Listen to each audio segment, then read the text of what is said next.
তোকে আমি কতবার বলেছি এখানে সিগারেট খাওয়া যাবে না, তবুও এখানে সিগারেট খাচ্ছিস? না মহাজন, আমি তোমার কাছ থেকে কোনো কথা শুনতে চাই না। বাবা, আমি ওয়াচম্যান আঙ্কেলের 3 দিন থেকে দেখতেছি না কেন?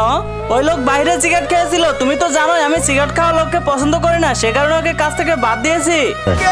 কিন্তু তার আগে তোমার কাছে কোনটা সব থেকে বেশি দামি, 1 বস্তা টাকা নাকি মা বাবা? যদি মা বাবা হয় ভিডিওতে একটি লাইক করে চ্যানেলটা সাবস্ক্রাইব করে দিও। লাইক সাবস্ক্রাইব যদি তুমি না করো তাহলে আমি বুঝে নেব তুমি মা বাবাকে একটুও ভালোবাসো না।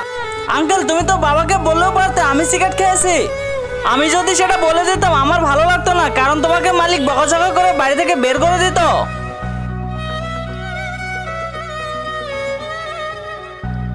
কাল থেকে তুমি আর এই বাড়িতে কাজে আসবে না।